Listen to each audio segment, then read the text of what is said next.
For 50 years, they were neighbors. For 50 years, English families and Wampanoag families lived side by side in the green coastal lands of New England. They traded with one another. They ate at one another's tables. Their children grew up knowing each other's faces. When the English first arrived, cold and starving and dying by the dozen, it was the Wampanoag who taught them how to survive, how to plant corn, how to find fish, how to live through the brutal American winter. Without them, the English would not have lasted a single year. And the man who made that peace, a Wampanoag leader named Massasoit, kept his word for nearly his entire life. He watched the strangers grow from a handful of desperate survivors into a thriving people. He kept the peace through good harvests and bad, through misunderstandings and disputes, through everything. For 50 years, that peace held. And then, in the summer of 1675, it broke. And when it broke with a violence that neither side could have imagined. By the time it was over, 14 months later, whole towns had been burned to ash. Thousands of people were dead. Families had been wiped out entirely, English and native alike. A people who had lived in that land for thousands of years would be almost completely destroyed, their survivors scattered, sold into slavery, or driven into hiding. And the English colonies would be left so broken, so scarred, that it would take them a generation to recover. It was, in proportion to the population, the deadliest war ever fought on American soil. Deadlier, by that measure, than the Revolution. Deadlier than the Civil War. Deadlier than anything that came after. And almost nobody remembers it today. This is the story of how 50 years of peace collapsed into fire. It is not a simple story of heroes and villains. It is something far more human and far more tragic than that. It is the story of two peoples who knew each other, who had shared bread and shelter and friendship for 2 generations, and who still, in the end, destroyed each other almost completely.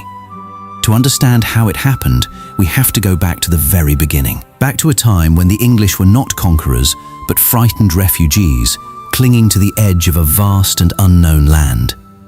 And when the most powerful man in that land made a choice to help them live. The English came first in the year 1620. A small group of them, barely 100 souls, crowded onto a single ship and crossed a freezing ocean to escape a world that had no place for them. They were not soldiers. They were not adventurers. They were families. Farmers and weavers and craftsmen, with their wives and their children, looking for somewhere they could finally live in peace. They landed on the coast of what they would call New England as winter was closing in. It was the worst possible time to arrive. They had no shelter, no stores of food, no knowledge of the land. And that first winter nearly finished them. The cold came down hard. Sickness spread through their makeshift camp. One by one, they began to die. By the time spring arrived, half of them were gone. Mothers had buried their children. Children had buried their parents. Of the 100 who had come, only about 50 were still alive, and those 50 were weak, frightened, and almost out of hope. They should have died. By every reasonable measure, that tiny, broken colony should have vanished completely, the way other failed settlements had vanished before it, leaving nothing behind but a few rotting timbers and a story. But they did not die, and the reason they did not die was the people who were already there. The land the English had stumbled onto was not empty. It was home to the Wampanoag, a people who had lived along that coast for thousands of years. They had towns and villages of their own. They had fields of corn and beans and squash. They had leaders and laws and a way of life that stretched back further than the English could imagine. They had watched these strange, pale newcomers arrive, and they had watched them begin to die, and for a time they simply watched and waited and wondered what these people were. Their leader was a man named Massasoit. He was the sachem, the chief of the Wampanoag, and he was no fool. He had seen Europeans before. He knew they carried strange and terrible diseases, sicknesses that had already swept through his people just a few years earlier and killed a great many of them. He had every reason to distrust the English. He had every reason to let that first winter finish them off and to be rid of them forever. But Massasoit made a different choice. He looked at these desperate, starving families, and he saw not a threat, but an opportunity, and perhaps something more. He chose to help them. In the spring of 1621, he came to them in peace. And with the help of a native man who had learned English, the two sides made an agreement. The Wampanoag would help the English survive. The English, in turn, would stand with the Wampanoag against their enemies. It was a treaty of friendship and mutual protection, and both sides agreed to it freely. What followed was something genuinely remarkable. The Wampanoag taught the English how to live in this new world. They showed them how to plant corn, burying a fish in the soil with each seed to feed it. They showed them which plants were food and which were poison. They showed them where the fish ran thick in the spring and how to hunt the animals of the forest. Slowly, painfully, the little colony began to recover. The next harvest was a good one, and that autumn, the English and the Wampanoag sat down together to share a feast, a moment that would one day be remembered and half forgotten and turned into a story told every year. But the real story was not a single meal. The real story was the 50 years that followed. For half a century, the peace between Massasoit's people and the English held. It was not always easy. There were disagreements. There were misunderstandings. There were moments of tension and fear on both sides. But again and again, the peace was kept. Massasoit honored his word, year after year, decade after decade. And as long as he lived, the two peoples found a way to share the land. English children and Wampanoag children grew up alongside one another. The two peoples traded constantly, the English offering metal tools and cloth and goods from across the sea, the Wampanoag offering furs and food and knowledge of the land.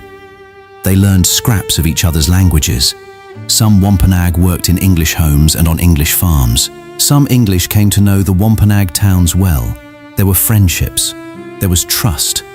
There was, for 50 years, something that looked very much like peace between two completely different worlds. It was not perfect. It was never perfect. Underneath the friendship, the English colony was growing, always growing, and as it grew, it needed more land. More families arrived from across the sea every year. New towns were built. Fields spread further into the forest. And every acre the English took was an acre the Wampanoag lost. But for a long time, that pressure stayed beneath the surface. For a long time, the peace was strong enough to hold it down. And then Massasoit grew old, and the world he had built began to change. When Massasoit died, around the year 1660, something important died with him. He had been the great keeper of the peace, the man who remembered the early days, who remembered the starving English families and the choice he had made to save them. The new generation did not carry those memories. They had not been there. They knew only the world they had been born into, a world that was changing fast and not in their favor. Massasoit had 2 sons. The elder became Sachem after him, but he died suddenly, soon after being summoned and questioned by the English. Among the Wampanoag, there were whispers that the English had poisoned him. Whether or not that was true, the suspicion poisoned something between the two peoples. And it was Massasoit's younger son who now became the leader of the Wampanoag. His name was Metacom.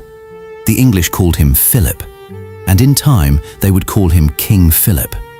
Metacom was a different man than his father. He had grown up watching the English colony swell larger and larger, watching it press deeper and deeper into his people's land. He had seen the endless arrival of new ships, new families, new towns. He had seen Wampanoag land sold away, acre by acre, until the homeland of his people was shrinking toward nothing. He had seen his brother summoned by the English and returned home only to die. Metacom did not remember the desperate, friendly refugees his father had saved. He remembered only the growing power that now surrounded his people on every side. And the pressures were mounting everywhere. The English livestock, their pigs and their cattle, wandered freely and trampled the unfenced Wampanoag cornfields, destroying the food his people depended on. When the Wampanoag complained, little was done. When a Wampanoag hunter killed one of the wandering animals, the English demanded punishment. The English courts now reached into Wampanoag life, fining and punishing native people for breaking English laws they had never agreed to, laws against working on the English holy day, laws they did not even understand. And there was the matter of faith. English missionaries pressed constantly to convert the Wampanoag to the English religion, to turn them away from the beliefs of their ancestors. Some Wampanoag did convert, They came to be called praying Indians, and they lived in their own separate towns, caught uneasily between two worlds. But many others, Metacom among them, saw this as one more attack on who they were. Metacom himself is said to have spoken of his fear that his people would be forced, one by one, to abandon everything that made them Wampanoag. Year by year, the weight grew heavier. The land grew smaller. The insults grew sharper. The English grew more numerous and more confident, and they began to treat the Wampanoag less like allies and more like subjects, people who were expected to obey. For a proud people who had been masters of this land since before the English existed, who had once held the power of life and death over the struggling colony, it was an unbearable reversal. Metacom could see where it was all leading. He could see that if nothing changed, his people would simply fade away, their land gone, their faith gone, their freedom gone, until there was nothing left of the Wampanoag at all. And he began, quietly, to wonder whether the only way to save his people was to fight. In the early 1670s, the English grew suspicious. They had heard rumors that Metacom was meeting with other tribes, that he was building alliances, that he might be preparing for war. They summoned him as they had summoned his brother, and they questioned him, and they demanded that his people hand over their guns. Humiliated, Metacom agreed and surrendered some of the weapons. But the trust was gone now, on both sides. The English watched the Wampanoag with growing fear. The Wampanoag watched the English with growing anger. And the peace that Massasoit had built, the peace that had held for 50 years, was now stretched so thin that it would take only a single spark to break it. That spark came in the form of one man's death. His name was John Sassaman, and he was a man who belonged to both worlds and fully to neither. Sassaman was a Wampanoag who had converted to the English religion. He had even been educated by the English, learning to read and write, learning their ways. For a time, he had served Metacom himself as an interpreter and a scribe, a bridge between the two peoples. He was exactly the kind of man who might have helped hold the peace together. Instead, his death would help shatter it. In the early months of 1675, Sassaman came to the English with a warning. He told them that Metacom was preparing for war, that he was gathering allies, that an attack was coming. The English listened, but they were slow to act. And then, not long after, John Sassaman was found dead. His body was discovered beneath the ice of a frozen pond. At first, it might have looked like an accident, a man who had fallen through the ice and drowned. But there were signs, the English believed, that told a different story. Signs that Sassaman had been killed, his body pushed under the ice to hide the crime. And the English were certain they knew why. He had been murdered, they believed, to silence him, because he had betrayed Metacom's plans. The English arrested 3 Wampanoag men for the murder. One of them was said to be a close counselor to Metacom himself. And then they did something that, to the Wampanoag, crossed a line that could not be uncrossed. They put the 3 men on trial in an English court. An English jury, with a few native elders allowed to sit alongside them, found the men guilty. And in June of 1675, the English hanged all 3. To the English, this was simply justice. A man had been murdered, the killers had been found, and they had been punished according to the law. But to Metacom and the Wampanoag, it was something else entirely. The agreement between their peoples had always held that the Wampanoag would handle their own, that they would judge and punish their own people according to their own ways. For the English to seize 3 Wampanoag men, to try them in an English court under English law, and to execute them, was a declaration. It said, clearly and finally, that the Wampanoag were no longer a free people, that they were subjects, that the English now held the power of life and death over them. For Metacom, it may have been the final proof of everything he had feared. His people were being swallowed. Their land, their faith, their laws, their very lives, all of it was slipping into English hands.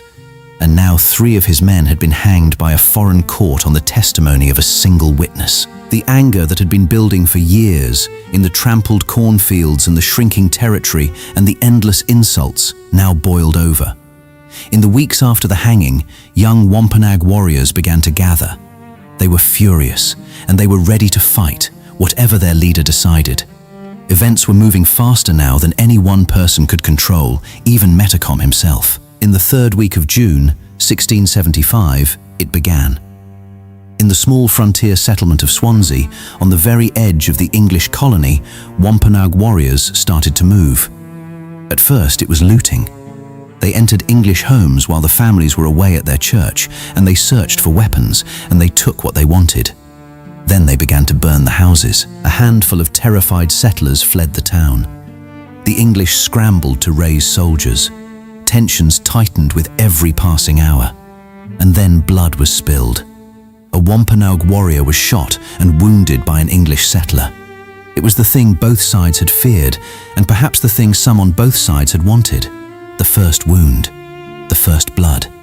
And after that, there was no turning back. On the 24th of June, 1675, the warriors fell upon Swansea in force. They attacked the settlers, killing several. The first true battle of the war had begun.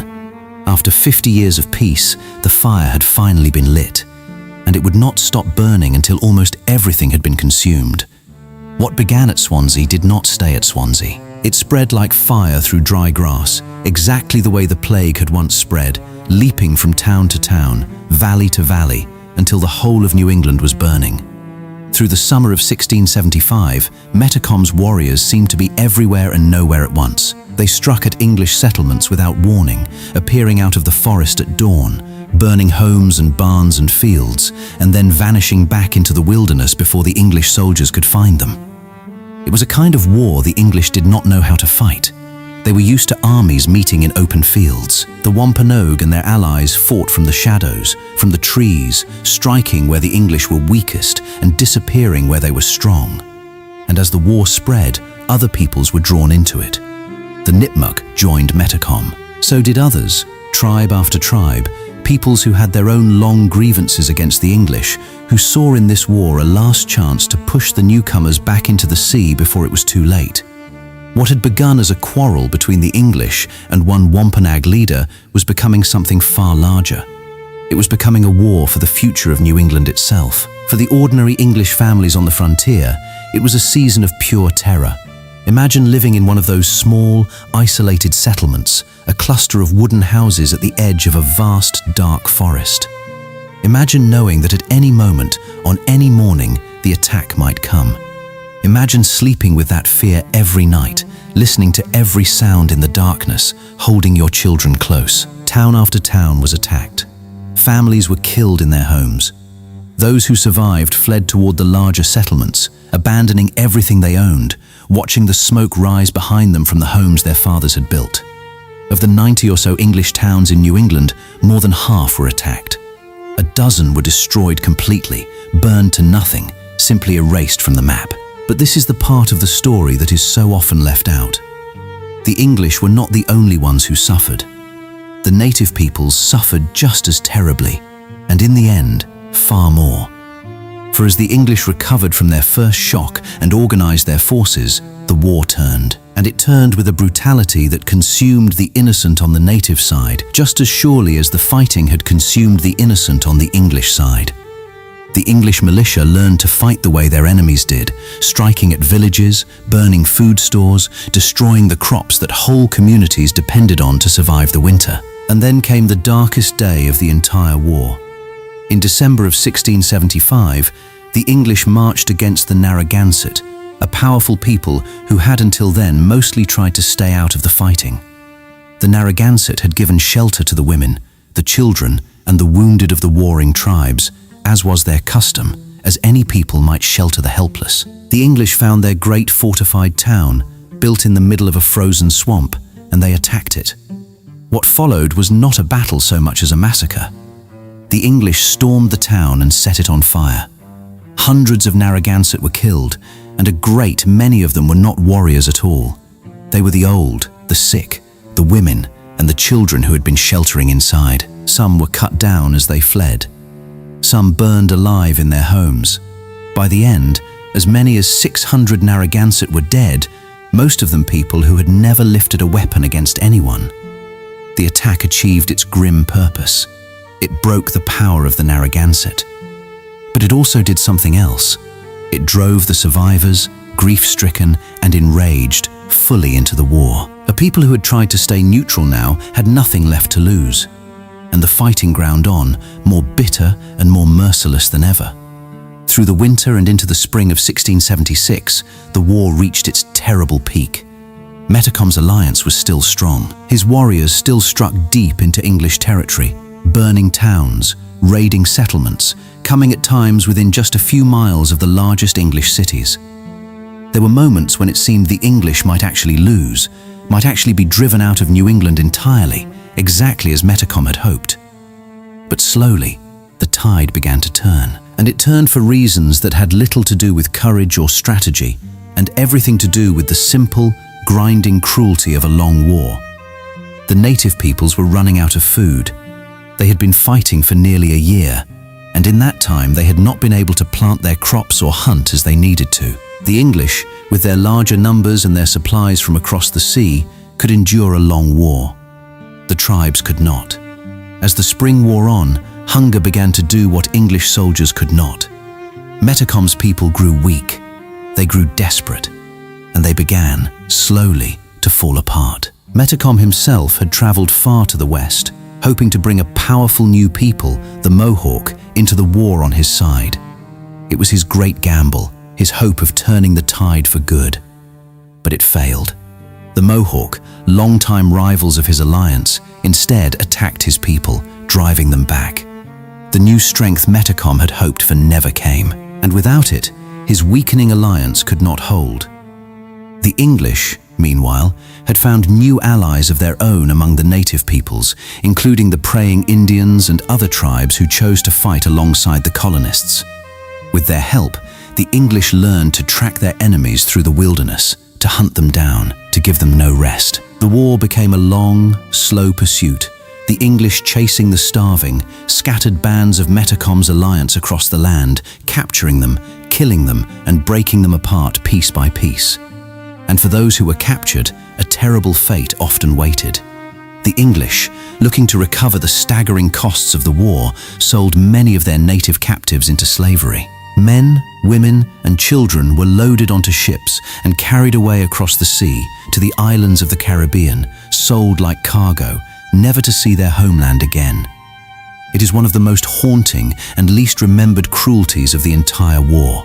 Whole families, whole communities, simply taken away and sold, vanishing from history. As the summer of 1676 came, Metacom's cause was collapsing. His allies were dead, scattered, captured, or surrendering. His warriors were starving. The great alliance that had once threatened to sweep the English into the sea was crumbling into nothing. And Metacom, the man the English called King Philip, was now a hunted fugitive in the very land his people had ruled for thousands of years. His own losses were crushing, and not only on the battlefield. His wife and his young son were captured by the English.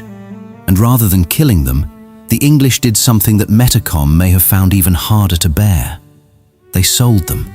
His wife and his child, like so many others, were shipped away into slavery in a distant land. The leader who had gone to war to save his people from being swallowed whole now watched as his own family was carried off, and his people destroyed, and everything he had fought for turned to ash. He had lost. There was nothing left now but the end. In August of 1676, Metacom returned to the place where it had all begun. He came back to Mount Hope, the home of his people, the seat of his father Massasoit, the heart of the Wampanoag world. Perhaps he knew the end was near. Perhaps he had simply come home to die. The English, guided by a native man who had turned against him, found his hiding place. In the early morning, they surrounded the small camp. When Metacom tried to flee, he was shot and killed by one of the native soldiers fighting alongside the English. The man the colonists had called King Philip, the leader who had set out to save his people and instead had seen them destroyed, was dead. What the English did to his body afterward was savage. They cut it apart. His head was carried back to the town of Plymouth, the very colony his father had once saved from starvation, and there it was set upon a pole and displayed for all to see. It remained there for years, a grim trophy, a warning. The son of the man who had kept the peace for 50 years, whose father had fed the starving English through their first deadly winter, now stared out over Plymouth as a severed head on a spike. With Metacom's death, the war in the south was effectively over. The Great Alliance was broken. The fighting would flicker on in the north for a while longer, but the heart had gone out of it. After 14 months, the fire had finally burned itself out because there was almost nothing left to burn. And when the smoke cleared, the cost was almost beyond counting. For the English, it had been catastrophic. Thousands were dead. Of their 90 towns, more than 50 had been attacked and over a dozen completely destroyed. The frontier had been driven back for years. The economy of the colonies was shattered. Nearly every English family in New England had lost someone or knew someone who had. It would take a generation for them to recover from what they had suffered. But for the native peoples, it was not merely catastrophic. It was the end of a world. The Wampanoag, the people who had saved the English, who had taught them to survive, who had kept faith with them for 50 years, were almost completely destroyed. So were many of their allies. Thousands were dead, killed in battle, or burned in their towns, or dead from hunger and cold. Thousands more were sold into slavery across the sea, never to return. Those who survived were scattered, broken, stripped of their land and their power and their freedom. The independent life of the native peoples of southern New England, a life that stretched back thousands of years, was shattered forever in the space of a single year. The land that had been theirs since before memory was now, almost entirely, in English hands. The balance that had existed when the English first arrived, frightened and starving, dependent on native kindness to survive, had been completely and finally reversed. The people who had once held the power of life and death over that tiny, struggling colony had been swept aside, and the colony had become a conqueror. 50 years of peace, 14 months of war, and at the end of it, one of the two peoples was almost gone. More than 350 years have passed since the fire burned through New England. The towns that were destroyed were rebuilt. The forests where the warriors once vanished were cut down and turned into farms, and then into roads, and then into cities. The world that both peoples knew, the English settlers and the Wampanoag alike, is gone now, buried so deep beneath the centuries that most people walk over it every day without ever knowing it was there. And that, perhaps, is the saddest part of all. Because this was the deadliest war, for its size, ever fought on American soil. It shaped everything that came after. It decided who would hold this land for the next 300 years. And yet almost no one remembers it. The names are forgotten. Massasoit, who saved the starving strangers. Metacom, who tried to save his people and lost everything. The thousands of ordinary men, women, and children, English and native, who died in the burning towns and the frozen swamps, who were sold into slavery, who simply vanished. Almost all of them forgotten. It would be easy to tell this story as a tale of good and evil, to pick a side and stay there. But the truth is harder and more human than that. This was not a war between monsters and innocents. It was a war between two peoples who had known each other, who had helped each other, who had lived as neighbors for 50 years, and who still, in the end, were driven to destroy one another almost completely. It is a story about how fear can poison trust, about how the slow pressure of one people pushing against another, acre by acre, insult by insult, can build until it explodes. About how quickly 50 years of peace can collapse into 14 months of fire once the first spark is lit. And about how, when it is over, when the smoke clears and the dead are counted, there are very rarely any true winners at all. Only survivors and the ghosts of a world that might have been. Massasoit made a choice, once, on a cold spring morning, to help a group of dying strangers live. For 50 years, that choice held back the fire. The tragedy is not that the peace was broken. The tragedy is that it lasted as long as it did, that it was real, that two such different peoples truly did find a way to live side by side, and that all of it, in the end, was lost anyway. The people of that lost world deserve to be remembered, not as heroes or villains, but as human beings caught in something larger than themselves, who lived and loved and feared and died, and whose story still has something to teach us if only we are willing to listen. So remember them. Remember the 50 years of peace and the friendship that was real and the fire that took it all away. If this story stayed with you, then carry it a little further. The forgotten chapters of history only stay alive as long as someone is willing to remember them. And by being here, by listening, you have kept this one breathing a little longer. Walk with me again sometime into the quiet places of the past where the people history left behind are still waiting to have their stories told. And tell me, before you go, whose story should we uncover next? Which forgotten people, which lost moment deserves to be remembered again? Leave it below, and perhaps when we next gather here in the dark, it will be their story we bring back into the light together. Until then, remember the neighbors who lived in peace for 50 years, and remember how precious and how fragile that peace always is.